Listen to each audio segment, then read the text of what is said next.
Armies, আসসালামু আলাইকুম। তো সবাই কেমন আছেন? বিটিএস মেম্বার্স জিহব তার কিছু ফিলান্থ্রপি নিয়ে আজকের এই ভিডিওতে কথা বলবো, যার অর্থ হলো পর উপকারী। মানুষকে সাহায্য করা, মানুষের পাশে দাঁড়ানো, মানুষকে বিপদ আপদে সাহায্য করাটাই হলো পর উপকারী। আর আমাদের জেহবই এমন কিছু মানুষকে দান ধ্যান করেছেন, মানুষকে সাহায্য করেছেন, মানুষের পাশে দাঁড়িয়েছেন, সেই সব নিয়ে আজকে আলোচনা করব। এই ভিডিও থেকে যদি আপনারা কিছু শিখতে পারেন, জানতে পারেন, তাহলে অবশ্যই এই ভিডিওটাতে একটা লাইক দিয়ে পাশে থাকবেন। আপনারা কিন্তু ভিডিও দেখছেন কিন্তু ভিডিওতে লাইক দিচ্ছেন না। লাইক দিলে অনেক মোটিভেট হই আর ভিডিও বানানোর আগ্রহটাও অনেক বাড়ে। তাই অবশ্যই ভিডিওটাতে একটা লাইক দিয়ে পাশে থাকবেন। তো ভিডিওটা এবার শুরু করা যাক।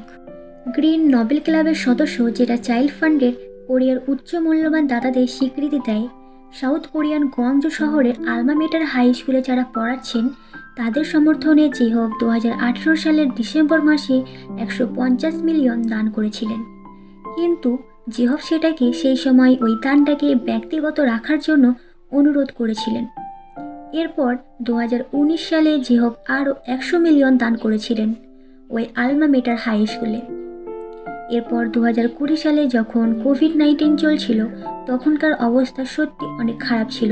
সেই কোভিড-19 মহামারীর মধ্যে শিশুদের জন্য অর্থনৈতিকভাবে সাহায্য করেছিলেন, আর যেটা ছিল 100 মিলিয়ন।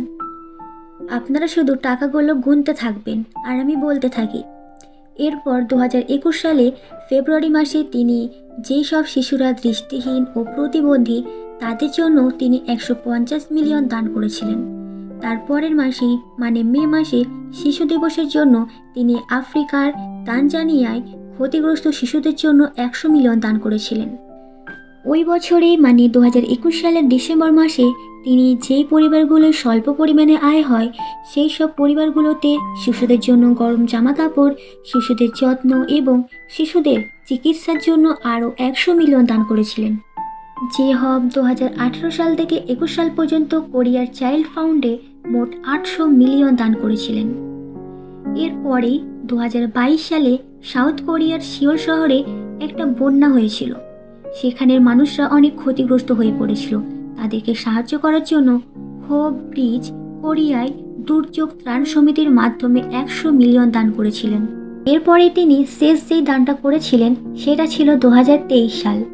শেষ দান আমি এই কারণেই বলছি কারণ তারপরেই তিনি মিলিটারিতে চলে যান। তারপরের বছর 2023 সালের ফেব্রুয়ারি মাসে তুরস্ক সিরিয়ার ভূমিকম্পে ক্ষতিগ্রস্ত শিশুদের ত্রাণের জন্য কোরিয়ান ইউনিসেফ কমিটির মাধ্যমে 100 মিলিয়ন দান করেছিলেন। জেহব হয়তো এখনও অনেক এরকম দান করেছেন যেগুলো আমাদের অজানা, যেগুলো এখন আমরা জানি না।